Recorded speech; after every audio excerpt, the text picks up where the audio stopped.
ہمارا پہلا مقابلہ ساحلی فوج سے ہوگا، جولین نے کہا۔ اگر یہ فوج قبل از وقت اکٹھی ہو گئی تو ہمارے لیے مشکل پیدا ہو جائے گی۔ اس فوج کی تعداد ہم سے زیادہ بھی ہے اور ان کے ہتھیار بھی بہتر ہیں، لیکن اس فوج کو ہماری آمد کی خبر نہیں ہوئی۔ ہم ہر ایک چوکی کو الگ الگ ختم کر دیں گے۔ اس وقت مسلمانوں کی یہ 7,000 فوج جہازوں سے اتارا ہوا اپنا سامان سنبھال چکی تھی اور اب اپنے آپ کو پیش قدمی کے لیے تیار کر رہی تھی۔ طارق بن زیاد نے حکم دیا کہ یہاں تھوڑے سے وقت کے لیے پڑاؤ ہوگا، خیمے نہیں لگائے جائیں گے۔ ایک گھڑ سوار گھوڑا سر پر دوڑاتا ہوا آیا اور طارق بن زیاد، جولین اور اوپاس کے پاس آ کر رکا۔ سوار گھوڑے سے کودا اور دوڑتا ہوا آگے آیا۔ فوراً تیار ہو جاؤ، اس نے ہامتی کامتی آواز میں کہا۔ اندلس کی فوج کو ہماری آمد کی اطلاع مل گئی ہے۔ چوکیوں کی تمام فوج اکٹھی ہو گئی ہے، فاصلہ زیادہ نہیں، ابھی پہنچ جائے گی۔ یہ کون ہے؟ طارق بن زیاد نے پوچھا۔ بربر تو نہیں؟ یہ میرا آدمی ہے، جولین نے کہا۔ اس کا نام ہنری ہے۔ جولین نے ہنری سے پوچھا، تم یہاں کیسے آ گئے؟ میں آنا چاہتا تھا، ہنری نے جواب دیا۔ جب فوج اور گھوڑے جہازوں پر سوار ہو رہے تھے تو میں مسلمانوں کا لباس پہن کر آیا اور گھوڑوں والے جہاز میں سوار ہو گیا۔ یہاں آ کر دیکھا کہ فوج جہازوں سے اتر کر اپنے کاموں میں مصروف ہو گئی ہے اور اس طرف کسی کی توجہ ہی نہیں جس طرف یہاں کی فوج ہمارا راستہ روکے کھڑی ہے۔ میں اس علاقے سے واقف ہوں، میں آگے چلا گیا۔ گھوڑا پیچھے چھوڑا اور چھپتا چھپاتا آگے چلا گیا۔ مجھے وہ فوج نظر آ گئی۔ میں یہی دیکھنے گیا تھا کہ یہاں کی فوج آپ کی فوج کی آمد سے بخبر ہے یا اسے خبر مل گئی ہے۔ ایسا ہو نہیں سکتا تھا کہ طارق بن زیاد جیسا سپہ سالار اتنی ضروری بات نظر انداز کر دیتا، لیکن وہ ابھی آگے کے علاقے اور دفاعی انتظامات کے متعلق تفصیلات معلوم کر رہا تھا۔ مغیثہ رومی نے ماہی گیروں اور ملاحوں سے اندلس کی ساحلی فوج کے متعلق جو معلومات لی تھیں وہ اس نے طارق کے آگے رکھ دیں۔ طارق بن زیاد نے نوجوان ہنری کو دل کھول کر خراج تحسین پیش کیا۔ یہ وہی ہنری تھا جسے فلورنڈا دل و جان سے چاہتی تھی اور وہ فلورنڈا کے پیچھے تلیتا چلا گیا تھا۔ شاہ اندلس راڈرک نے فلورنڈا کو بے آبرو کر دیا تو ہنری تلیتا سے شاہی استبل کا گھوڑا چوری کر کے بھاگا اور سیوستا پہنچ کر فلورنڈا کے باب جولین کو اطلاع دی تھی۔ کچھ عرصہ پہلے موسیٰ بن نصیر نے جولین کی وفاداری اور دیانتداری کا امتحان لینے کے لیے اسے کہا تھا کہ وہ اپنی فوج سے اندلس کے کسی علاقے پر حملہ کرے، تو جولین نے یہ شرط قبول کر لی تھی۔ وہ اپنی فوج لے کر چلا تھا تو فلورنڈا اس کے ساتھ جانے کے لیے تیار ہو گئی تھی۔ وہ اپنی بے عزتی کا انتقام اپنے ہاتھوں سے لینے کو بےتاب تھی، لیکن جولین نے اسے اپنے ساتھ لے جانے سے انکار کر دیا تھا۔ پھر طارق بن زیاد کی فوج اندلس کو روانہ ہونے لگی۔ جولین اور اوپاس ساتھ جا رہے تھے۔ فلورنڈا کو معلوم تھا کہ جولین اسے ساتھ نہیں لے جائے گا۔ اس نے ہنری سے کہا تھا کہ وہ مسلمانوں کی فوج کے ساتھ جانا چاہتی ہے۔ ہنری کو بھی اس فوج کے ساتھ نہیں لے جایا جا رہا تھا۔ اس کا مسلمانوں کی فوج کے ساتھ کوئی تعلق ہی نہیں تھا۔ اگر جولین کی فوج بھی جا رہی ہوتی تو ہنری ساتھ جا سکتا تھا۔ اس کا باپ شاہی استبل کا بڑا افسر تھا۔ تو مجھے مسلمانوں کا لباس لا دو، فلورنڈا نے ہنری سے کہا تھا۔ میں یہ پہن کر جہاز میں سوار ہو جاؤں گی۔ میں اپنے ہاتھوں راڈرک سے انتقام لوں گی۔ ہنری اسے روکتا رہا مگر وہ زیادہ جذباتی ہو گئی۔ ہنری کو خطرہ نظر آنے لگا کہ یہ لڑکی جو کہہ رہی ہے وہ کر کے بھی دکھا دے گی۔ فلورا، ہنری نے اسے کہا تھا، میں تمہارے جذبات کا اندازہ کر سکتا ہوں، لیکن تم نے ایک پہلو پر غور نہیں کیا۔ تم نے اپنے آپ کو یہ یقین کیسے دلایا ہے کہ تم راڈرک تک پہنچ جاؤ گی اور اپنے ہاتھوں اسے قتل کر دو گی؟ میں مسلمانوں کے مردانہ لباس میں ہوں گی۔ جذبات سے نہیں، عقل سے سوچو فلورا، ہنری نے کہا۔ تم زخمی ہو سکتی ہو، قتل بھی ہو سکتی ہو، اور اگر تم زندہ پکڑی گئی تو تم خود سمجھ سکتی ہو کہ راڈرک کے فوجی تمہارے ساتھ کیا سلوک کریں گے، اور تمہارے ساتھ ہوگا یہی۔ پھر کس کس سے اپنی آبرو ریزی کا انتقام لوگی؟ فلورنڈا چپ ہو گئی جیسے وہ بات سمجھ گئی ہو۔ پھر یوں کرو ہنری، اس نے کہا تھا، تم جاؤ اور راڈرک کو اپنے ہاتھوں قتل کرو۔ میں تمہاری امانت تھی، اس نے اس میں خیانت کی ہے۔ میری عصمت کے، میری روح کے مالک تم ہو۔ اس بدبخت راڈرک نے میری روح کو بھی ناپاک کر دیا ہے۔ کہو ہنری، میرا سینہ ٹھنڈا کر دو گے؟ کروں گا، ہنری نے کہا۔ میں تمہاری بے عزتی کا انتقام لوں گا۔ اس نے فلورینڈا کے دونوں ہاتھ اپنے ہاتھوں میں لے کر پہلے چومے، پھر اپنے سینے پر رکھ کر کہا، تمہاری محبت کی قسم، راڈرک میرے ہاتھوں مرے گا۔ ایک وعدہ اور کرو، فلورینڈا نے کہا۔ راڈرک کا سر کاٹ کر یہاں لاؤ گے، میں اس کے سر کو آوارہ کتوں کے آگے پھینکوں گی۔ وعدہ، ہنری نے کہا، میں اس کا سر لے آؤں گا۔ حسین و جمیل اور نوجوان فلورینڈا نے اتنے بڑے ملک کے بادشاہ کو ٹھکرا دیا اور شاہی استبل کے ایک ملازم کو دل دے دیا تھا۔ ہنری دھوکے میں ایک جہاز پر سوار ہو گیا اور اندلس پہنچ گیا تھا۔ اس نے اپنے آپ کو مسلمانوں کی فوج سے الگ کر لیا تھا، اسی لیے وہ آگے چلا گیا تھا۔ طارق بن زیاد کی فوج کی روانگی کے بعد فلورینڈا کا روزمرہ کا معمول بن گیا کہ صبح شام عبادت گاہ میں چلی جاتی اور عبادت کر کے دو ہی دعائیں مانگتی تھی، ایک یہ کہ مسلمانوں کو فتح حاصل ہو اور دوسری یہ کہ ہنری راڈرک کا سر لے کر زندہ واپس آ جائے۔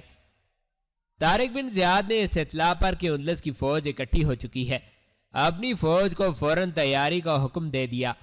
وہ دوڑتا ہوا جبل الطارق پر چڑھ گیا اور اپنے سامنے اور دائیں بائیں زمین کا جائزہ لینے لگا۔ اس کے ساتھ مغیثہ رومی کے علاوہ دوسرا تجربہ کار سالار ابو ذروحہ طریف بن مالک تھا۔ وہ اپنی پسند کا میدان جنگ منتخب کر رہا تھا۔ اس نے ایک ایسے علاقے کی طرف اشارہ کیا جہاں اونچی ٹیکریاں تھیں، ان پر سبزہ تھا اور درخت بھی۔ تمام گھڑ سواروں کو ان ٹیکریوں کے اندر بھیج دو۔ طارق نے اپنے سالاروں سے کہا، سواروں کے کماندار سے کہو کہ سوار گھوڑوں پر سوار اور اشارے کے منتظر رہیں۔ اس نے سالاروں کو اپنی فوج کی ترتیب اور تقسیم سمجھائی اور ہدایات دیں۔ پھر وہ چٹان سے اتر آیا۔ جن ماہی گیروں اور ملاحوں کو روک لیا گیا تھا انہیں یہ کہہ کر چھوڑ دیا گیا کہ اپنے گھروں کو چلے جائیں اور باہر نہ نکلیں۔ تیر انداز دستے کے کماندار کو اس نے خصوصی احکام دیے۔ اتنے میں اطلاع ملی کہ اندلس کی فوج آ گئی ہے۔ طارق بن زیاد اپنے ساتھ چند ایک دستے لے کے آگے چلا آیا۔ ادھر سے تھیوڈمیر آگے آیا۔ وہ محافظوں کے نرغے میں تھا۔ محافظ اعلیٰ نسل کے جنگی گھوڑوں پر سوار تھے۔ تم کون لوگ ہو؟ کہاں سے آئے ہو؟ تھیوڈمیر نے بلند آواز سے پوچھا۔ یہاں کیا لینے آئے ہو؟ یہ کیا کہہ رہا ہے؟ طارق نے پوچھا۔ طارق کو بتایا گیا۔ ٹھہرو ابن زیاد، جولین نے کہا، اسے میں جواب دوں گا۔ جولین اپنا گھوڑا آگے لے گیا اور تھیوڈمیر کے جواب میں بلند آواز سے بولا، پوچھتے ہو کیا لینے آئے ہیں؟ ہم اندلس لینے آئے ہیں۔ او نمک حرام، تھیوڈمیر نے للکار کر کہا، تو ہمارا باج گزار اور ہمارے ملک پر حملہ کرنے آیا ہے؟ یہ کن لوگوں کو ساتھ لایا ہے؟ یہ تیری اپنی فوج نہیں، تو پہلے یہاں لوٹ مار کر کے گیا ہے، اسی لیے تو سمجھتا ہے کہ اب بھی زندہ واپس چلا جائے گا۔ ہوش میں آ اور جنگلیوں کے اس لشکر کو لے کر واپس چلا جا۔ میری فوج دیکھ، تیرے پاس تو گھوڑ سوار بھی نہیں، میرے لشکر کو دیکھ، تیرے لشکر سے دگنا ہے۔ طارق بن زیاد کو اس کی زبان میں بتایا گیا کہ تھیوڈمیر اور جولین میں کیا باتیں ہوئی ہیں۔ طارق نے طبل جنگ بجانے کا حکم دیا۔ طبل جنگ بج اٹھے اور طارق بن زیاد نے اپنے دستوں کو حملے کا اشارہ دے دیا۔ تھیوڈمیر اس گھمنڈ میں مبتلا تھا کہ اس کے پاس مسلمانوں سے دگنی فوج اور 1000 گھوڑے ہیں۔ پیادہ مسلمان نعرہ تکبیر کے ساتھ آگے بڑھنے لگے۔ تھیوڈمیر اپنے محافظوں کے ساتھ پیچھے چلا گیا۔ اسے خود لڑنے کی ضرورت نہیں تھی، اسے فتح کا یقین تھا۔ ادھر طارق بن زیاد اپنے حملہ آور دستوں کے ساتھ سب سے آگے تھا۔ تھیوڈمیر نے اپنے 1000 گھڑ سوار پیادوں کے پیچھے رکھے ہوئے تھے۔ دونوں طرف کے دستوں کا تصادم ہوا۔ مسلمانوں کو معلوم تھا کہ ان کے لیے یہ زندگی اور موت کا معاملہ ہے۔ واپسی کا کوئی ذریعہ نہیں تھا۔ جہاز جلا دیے گئے تھے۔ ان کے سپہ سالار طارق بن زیاد کے خطاب نے ان میں نئی روح پھونک دی تھی۔ طارق نے ان 2-3 دستوں سے حملہ بڑا ہی شدید کیا تھا۔ کچھ ہی دیر بعد طارق پیچھے ہٹنے لگا۔ اس کے ماتحت کمانداروں نے بھی پیچھے ہٹنا شروع کر دیا۔ انہیں زندہ نہ جانے دینا۔ لڑائی کے قیامت خیز ہنگامے میں تھیوڈمیر کی للکار بلند ہوئی، یہ بھاگ رہے ہیں، بھاگ کے نہ جائیں، ہر ایک کو کاٹ دو، ان کے پیچھے جاؤ۔ طارق بن زیاد نے اپنے دستوں کو اور تیزی سے پیچھے ہٹانا شروع کر دیا۔ اسی تیزی سے دشمن کے دستے پسپا ہوتے ہوئے مسلمانوں کے پیچھے آئے۔ طارق نے اپنی فوج کو 3 حصوں میں تقسیم کر رکھا تھا۔ درمیان والے حصے کو اس نے اپنی کمان میں رکھا تھا، اسی سے اس نے حملہ کیا تھا، اور ان دستوں کے ساتھ وہ پسپا ہو رہا تھا۔ پسپائی تیز ہو گئی، نعرے خاموش ہو گئے، اور مسلمان ایسی جگہ آ گئے جہاں گھنے درختوں کی بہتات تھی اور ایک طرف لمبی ٹیکریاں تھیں۔ اندلس کے دستے جب ان درختوں کے نیچے آئے تو ہر درخت کی گھنی شاخوں سے ان پر تیروں کا میم برس پڑا۔ مسلمان تیر انداز ٹیکری پر بھی چھپے ہوئے تھے، انہوں نے بھی دشمن پر تیر برسانے شروع کر دیے۔ اندلس کے ان دستوں میں پیادوں کے ساتھ گھڑ سوار بھی تھے۔ تیر انداز بہت قریب سے تیر چلا رہے تھے، اس لیے کوئی تیر ضائع نہیں ہو رہا تھا، اور تیر جسم میں دور تک اندر چلا جاتا تھا۔ یہی وہ خصوصی ہدایت تھی جو طارق نے اندلس کی فوج کی آمد سے پہلے تیر انداز دستے کے کماندار کو کی تھی۔ دشمن کے آنے سے پہلے ہی تیر اندازوں کو درختوں اور ٹیکریوں پر چڑھا دیا گیا تھا، اور طارق کی پسپائی کا مقصد یہ تھا کہ دشمن کو تیر اندازوں کے جال میں لایا جائے۔ یہ چال کامیاب رہی۔ اعلان کر دو کہ دشمن کے گھوڑوں کو تیر نہ لگے۔ طارق بن زیاد نے حکم دیا، ہمیں گھوڑوں کی ضرورت ہے، دشمن کا کوئی سوار زندہ نہ جانے پائے۔ بڑی بلند آواز سے یہ اعلان ہونے لگے۔ تھیوڈمیر اپنے ان پیادہ اور سوار دستوں کا انجام دیکھ رہا تھا، اس کے پاس ابھی بہت فوج تھی۔ ادھر مسلمانوں کی فوج کے 2 حصے، ایک دائیں اور دوسرا بائیں کھڑے تھے۔ تھیوڈمیر نے ایک ہی بار ان دونوں حصوں پر حملے کا حکم دے دیا۔ طارق کی پہلے سے دی ہوئی ہدایات کے مطابق یہ دونوں حصے اور زیادہ دائیں اور بائیں چلے گئے تاکہ دشمن کی فوج اور زیادہ بکھر جائے۔ بربر مسلمان بڑے خونخوار جنگجو تھے، لڑنا مرنا اور مارنا ان کا مشغلہ تھا۔ اسلام نے انہیں لڑنے کا نہایی جذبہ اور ایک مقصد دے دیا تھا، اب تو ان کے لڑنے کے انداز ہی کچھ اور تھے۔ پہلے وہ اپنے اپنے قبیلے کے نام پر لڑا کرتے تھے۔ خود عیسائی مورخوں نے لکھا ہے کہ اندلس کی فوج میں لڑنے کا وہ جذبہ نہیں تھا جو مسلمانوں میں تھا۔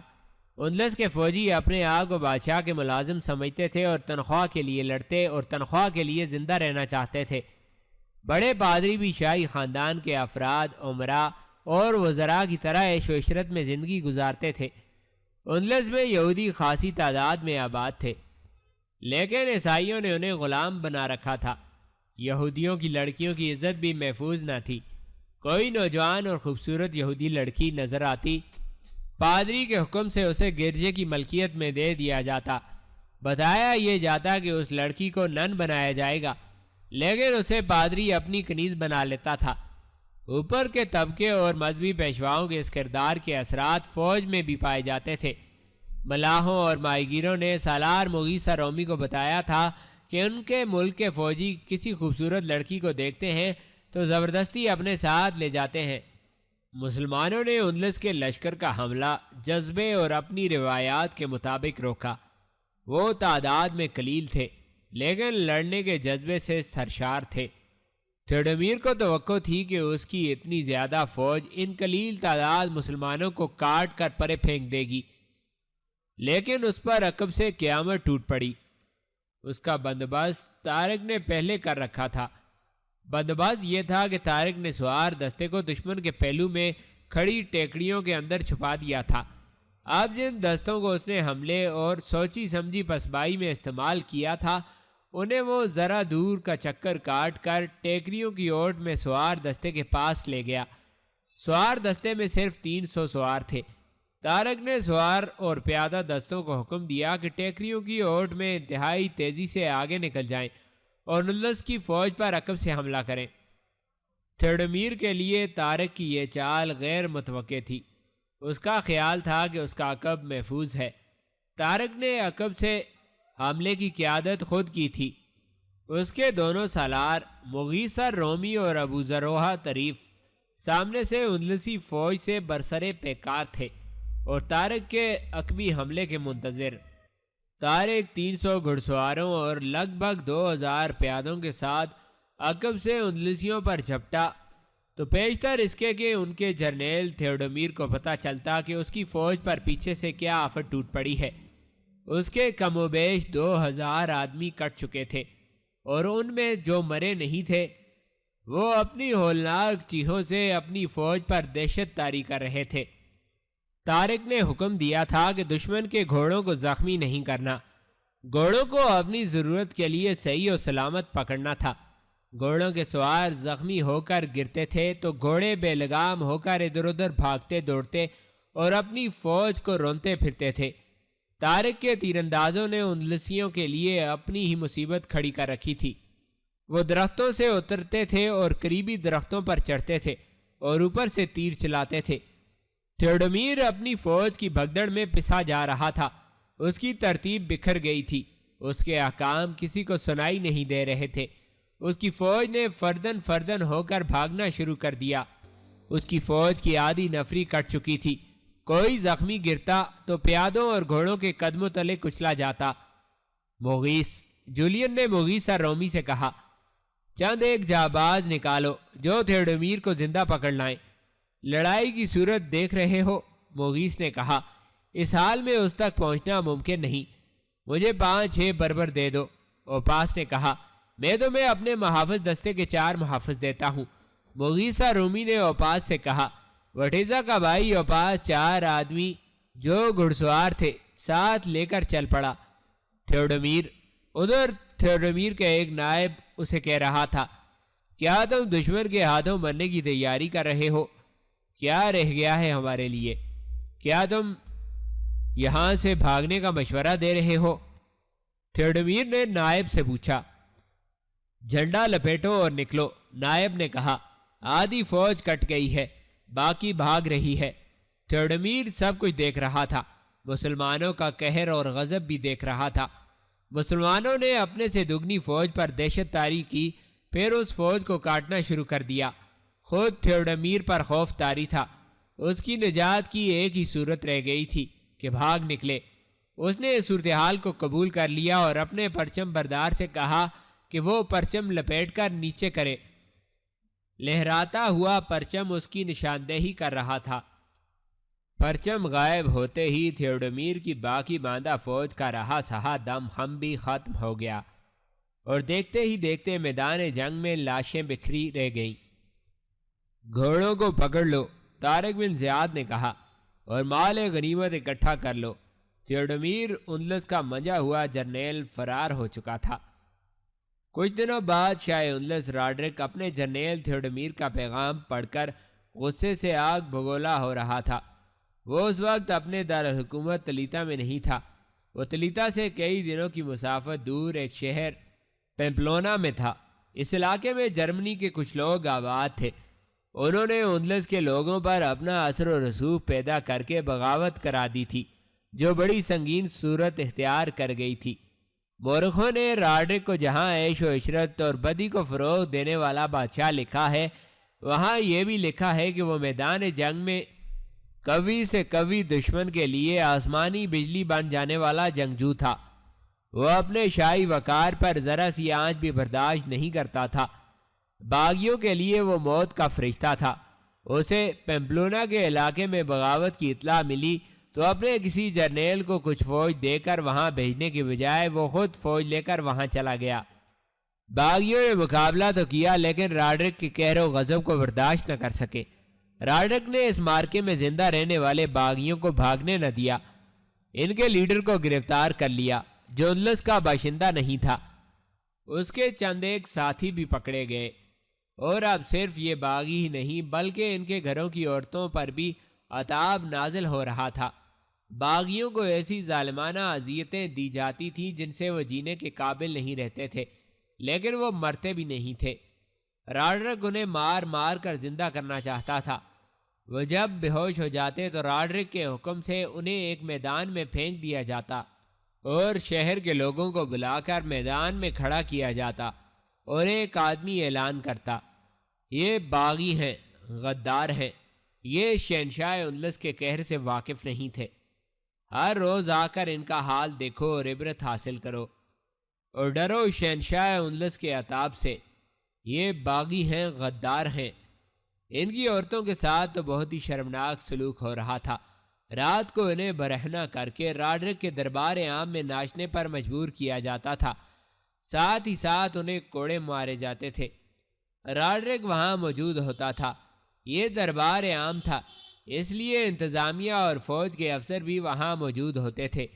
وہ ان عورتوں کے ساتھ شرمناک حرکتیں کرتے اور کہکے لگاتے تھے۔ آخر شراب میں بدمست ہو کر یہ افسر عورتوں کو اپنے ساتھ لے جاتے تھے۔ ایک تاریخ نویس علمکارے نے ایک نوخیز لڑکی ایستوریا کا ذکر تفصیل سے کیا ہے۔ اس کی عمر 14-15 برس تھی۔ وہ باغیوں کے لیڈر کی بیٹی تھی۔ اس کم سن لڑکی کو راڈرک نے اپنے لیے رکھ لیا تھا اور اس کے ساتھ وہ ویشیوں جیسا سلوک کر رہا تھا۔ پیمپلونا میں جہاں وہ رہائش پذیر تھا وہاں سے اکثر اس لڑکی کی چیخیں سنائی دیتی تھیں۔ راڈرک باغی لیڈر سے انتہائی ظالمانہ طریقے سے انتقام لے رہا تھا۔ شام کے بعد کا وقت تھا۔ اس رات بھی دربار عام کا ہنگامہ تھا۔ باغیوں کی عورتوں کو برہنہ حالت میں نچایا جا رہا تھا۔ کم سن ایستوریا کو راڈرک نے اپنے گھٹنوں پر بٹھا رکھا تھا۔ شراب پانی کی طرح بہہ رہی تھی۔ اتنے میں راڈرک کو اطلاع دی گئی کہ تلیتا سے تھیوڈمیر کا قاصد آیا ہے اور فوراً ملنا چاہتا ہے۔ راڈرک کے اشارے پر قاصد کو اندر بلا کر اس کے سامنے کھڑا کر دیا گیا۔ قاصد نے تحریری پیغام اس کے حوالے کر دیا۔ اس نے پیغام اپنے ایک مشیر کو دے کر کہا اسے پیغام پڑھ کر سنایا جائے۔ اس نے تالی بجائی۔ دربار میں ایسی خاموشی طاری ہو گئی جیسے وہاں کوئی نہیں تھا۔ شہنشاہ اندلس کی خدمت میں سلام و آداب۔ شہنشاہ کے اس غلام نے شاہی خاندان کی آن اور ملک کے وقار کی خاطر ہر لڑائی اپنی جان کی بازی لگا کر لڑی اور جیتی ہے۔ مشیر پیغام بلند آواز سے پڑھنے لگا۔ جہاں کہیں باغیوں نے سر اٹھایا، شاہی خاندان کا یہ غلام موت کا فرشتہ بن کر پہنچا اور باغیوں کو موت کے گھاٹ اتار دیا۔ کوئی بتا دے کہ تھیوڈمیر نے کون سا میدان ہارا ہے، مگر یہ کوئی جن اور بھوت تھے جنہوں نے میری آدھی سے زیادہ فوج ہلاک کر ڈالی اور باقی فوج میدان چھوڑ کر بھاگ گئی۔ کیا تم صحیح پڑھ رہے ہو؟ راڈرک نے اپنے گھٹنوں پر بٹھائی لڑکی کو دھکا دے کر پوچھا۔ آدھی فوج ماری گئی، باقی بھاگ گئی، کہاں؟ کیا لکھتا ہے؟ وہ جن اور بھوت تھے؟ فوراً پڑھو۔ وہ 4 جہازوں میں آئے تھے اور جہازوں سے اتر کر انہوں نے جہازوں کو آگ لگا دی۔ مشیر پیغام پڑھنے لگا۔ مجھے فوراً اطلاع مل گئی۔ میں اپنی ساری فوج لے کر پہنچ گیا۔ ان کی تعداد میری فوج سے آدھی تھی۔ میں نے ان سب کو کاٹ دینا تھا، لیکن وہ ایسے طریقے سے لڑے کہ میری فوج پر دہشت طاری ہو گئی۔ درختوں سے تیر، چٹانوں سے تیر، کوئی تیر خطا نہیں جاتا تھا۔ ان کا ایک بھی گھڑ سوار نظر نہیں آ رہا تھا، لیکن ہمارے عقب سے نہ جانے گھوڑے کہاں سے آ گئے۔ ان کے سواروں نے میری فوج پر ایسا حملہ کیا کہ سنبھل کر پیچھے مڑنے کی مہلت ہی نہ دی۔ اس پیغام میں تھیوڈمیر نے لڑائی اور اپنی فوج کی تباہی کی تفصیل لکھی تھی، اور آخر میں اس نے یہ الفاظ لکھے تھے جو تاریخ میں آج تک محفوظ ہیں۔ معلوم نہیں ہو سکا یہ کون لوگ ہیں، نہ یہ پتہ ہے کہ کہاں سے آئے ہیں۔ جہاں سے بھی آئے ہیں اور جو کوئی بھی ہے، بڑے ہی خونخوار اور دہشت ناک ہیں۔ ہو سکتا ہے یہ لٹیروں کا لشکر ہو اور لوٹ مار کر کے واپس چلا جائے، لیکن انہیں یہیں پر ختم کرنا ضروری ہے۔ میری فوج 15,000 تھی اور ان کی تعداد مجھ سے آدھی تھی۔ اب مجھے اس سے زیادہ فوج کی ضرورت ہے۔ آخری اور سب سے ضروری بات یہ ہے کہ ہمارا باجگزار والی سیوستا جولین اور وٹیزا کا بھائی اس عجیب و غریب لشکر کے ساتھ تھے۔ جولین، راڈرک نے حیرت زدہ ہو کر گرج کر کہا، او پاس، انہیں موت یہاں لے آئی ہے۔ میں سمجھ گیا۔ وہ غصے کے عالم میں ادھر ادھر لمبے ڈگ بھرنا اور ٹہلنا شروع ہو گیا۔ تھیوڈمیر بزدل نکلا۔ میں اسے زندہ رہنے کے حق سے محروم کر دوں گا۔ اسے یہ بھی دیکھنے کا ہوش نہیں رہا کہ حملہ آور کون ہے۔ جولین اور اپاس مجھ سے انتقام لینے آئے ہیں۔ اپنی فوج کے ساتھ وہ بربروں کا لشکر لائے ہوں گے۔ میں تھیوڈمیر کو فوج نہیں دوں گا، خود جاؤں گا۔ جولین کی بیٹی فلورینڈا کو اپنے محل میں لے آؤں گا۔ ان بدبختوں کو معلوم نہیں کہ میں غداروں کے ساتھ کیا سلوک کرتا ہوں۔ راڈرک اچانک چپ ہو گیا اور اس نے باغیوں کی برہنہ عورتوں کی طرف دیکھا۔ کل صبح باغیوں کو میدان میں چھوڑ کر ان پر گھوڑے دوڑا دو، راڈرک نے حکم دیا۔ کچل کر مار ڈالو اور ان عورتوں کو رکھ لو۔ یہ لڑکی یہاں کے گرجے کے پادری کے حوالے کر دو۔ تمام عورتوں نے آوازاری شروع کر دی۔ 2-3 عورتیں راڈرک کے قدموں میں جا گریں۔ تم نے ہمیں بہت سزا دے دی ہے، ایک عورت نے روتے ہوئے کہا۔ اب معاف کر دو، میرے باپ کے جرم کی سزا مجھے کیوں دے رہے ہو؟ ایک جوان سال لڑکی نے التجا کی۔ مجھے تو معلوم ہی نہیں تھا کہ میرا باپ در پردہ کیا کر رہا ہے، مجھے گھوڑوں تلے کچل دو۔ ایک اور عورت نے کہا، میرے بھائی کو چھوڑ دو۔ راڈرک نے تینوں کو ٹھوڈ مار کر وہاں سے ہٹا دیا اور ظلم کر اندلس کے بادشاہ کمسن استوریا نے چلا کر کہا، ہمارے آدمیوں پر گھوڑے دوڑا لے، ایک مجبور لڑکی کی آہ سن لے، تیری بادشاہی پر بھی گھوڑے دوڑیں گے، تیرا نام و نشان نہیں ملے گا، تیرے اور تیری بادشاہی کے دن گنے جا چکے ہیں۔ شاباش، راڈرک نے خوشی کے لہجے میں کہا، میں تعریف کرتا ہوں تیری جرت کی کہ تو نے اتنے بڑے ملک کے بادشاہ سے ڈرے بغیر یہ سب کہنے کی جرت کی۔ یہاں آ لڑکی، میں تجھے انعام دوں گا۔ لڑکی اس کے سامنے جا کھڑی ہوئی۔ منہ سب کی طرف کر لے۔ راڈرک نے کہا، یہ لڑکی کتنی جرت مند ہے۔ لڑکی نے راڈرک کی طرف پیٹھ کر لی۔ درباری اسے دیکھ رہے تھے۔ راڈرک کی تلوار اس کی شاہانہ کرسی کے ساتھ رکھی تھی۔ اس نے لپک کر تلوار نیام سے نکالی اور لڑکی کی گردن پر پیچھے سے ایسا بھرپور وار کیا کہ لڑکی کا سر کٹ کر گرا، پھر اس کا دھڑ گرا، جو کچھ دیر تڑپ کر ساکت ہو گیا۔ اگلی صبح باغیوں کو میدان میں لے جا کر ایک جگہ کھڑا کر دیا گیا۔ ایک طرف 50-60 گھڑ سوار کھڑے تھے۔ اشارہ ملتے ہی گھوڑے باغیوں کی طرف دوڑے۔ باغی ان سے بچنے کے لیے ادھر ادھر دوڑنے لگے۔ سواروں نے گھوڑے موڑ موڑ کر ان سب باغیوں کو کچل ڈالا۔ ادھر شمالی افریقہ کے دارالامارت کیروان میں امیر مصر و افریقہ موسیٰ بن نصیر طارق بن زیاد کا پیغام پڑھ کر اپنے پاس بیٹھے ہوئے اہم آدمیوں کو سنا رہا تھا۔ الحمدللہ، ہم نے اپنے سے دگنے دشمن پر پہلی فتح حاصل کر لی ہے۔ ہمارے 300 گھڑ سواروں کے مقابلے میں 1000 گھڑ سوار تھے۔ اندلس کے ہر سپاہی کے سر پر آہنی خود تھا۔ ان کے ہتھیار ہمارے ہتھیاروں سے بہتر تھے۔ اللہ نے مجھے فتح کے حصول کے طور طریقے بتائے۔ میں نے اللہ سے روشنی لی، تیر اندازوں کو درختوں اور چٹانوں پر اور گھڑ سواروں کو چٹانوں کے پیچھے چھپایا، پھر دشمن کو پسپائی کا دھوکہ دے کر اسے آگے کو گھسیٹا۔ وہ تیر اندازوں کی زد میں آ گیا تو اس پر تیر برسنے لگے۔ اندلس کے لشکر میں افراتفری مچی تو میرے چھپے ہوئے گھڑ سواروں نے اس پر عقب سے حملہ کر دیا۔ اس طرح اللہ کے ساتھ 1000 نام لیوا 15,000 کفار پر غالب آئے۔ میں پیغام لکھوا رہا ہوں اور جو میں دیکھ رہا ہوں وہ امیر محترم کے دیکھنے کا منظر تھا، اور یہ منظر خلیفۃ المسلمین کے دیکھنے کا تھا۔ دشمن کی لاشیں اتنی زیادہ ہیں کہ ختم ہونے میں نہیں آتی۔ جنگی قیدیوں سے لاشیں اٹھوا رہا ہوں، انہیں سمندر میں پھینک رہے ہیں۔ جہاں کہیں گڑھا دیکھا وہاں لاشیں پھینک کر اوپر مٹی ڈال دی، مگر گڑھے ختم ہو گئے ہیں، لاشیں ختم نہیں ہو رہی، باقی لاشیں سمندر میں جا رہی ہیں۔ 600 گھڑ سوار ہاتھ آئے ہیں، مرے ہوئے دشمن کے ہتھیاروں کے انبار لگ گئے ہیں۔ اب ضرورت مزید کمک کی ہے۔ مجھے بتایا گیا ہے کہ اندلس کی فوج بہت زیادہ ہے اور آگے قلعہ بند شہر ہیں۔ میں کمک کا انتظار کر کے آگے بڑھوں گا۔ میری کامیابی کے لیے دعا کریں۔ ہم اگر شکست کھا گئے تو واپس نہیں آئیں گے، واپس آنے کا کوئی ذریعہ ہی نہیں۔ ہم جن 4 جہازوں پر آئے تھے انہیں میں نے جلا دیا ہے۔ آفرین، موسیٰ بن نصیر نے ٹھنڈی سانس لیتے ہوئے کہا۔ موسیٰ بن نصیر نے اسی وقت ایک پیغام خلیفہ ولید بن عبد الملک کے نام لکھوایا۔ اس میں طارق بن زیاد کی پہلی کامیابی کی تفصیل لکھی اور کمک بھی مانگی۔ پمپلونا میں راڈرک نے حکم جاری کیا کہ یہاں سے تلیتا تک منادی کرا دی جائے کہ باہر کی ایک غیر قوم اندلس میں داخل ہو گئی ہے، جو اتنی زبردست اور خونخوار ہے کہ اس نے اپنے مقابلے میں دگنی فوج کو کاٹ کر رکھ دیا ہے۔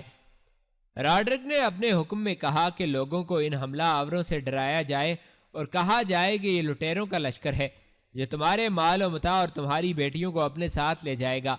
اور تمہیں قتل اور تمہاری املاک کو نظر آتش کر جائے گا۔ سرکاری اہلکاروں نے اسی وقت گھوڑے دوڑا دیے۔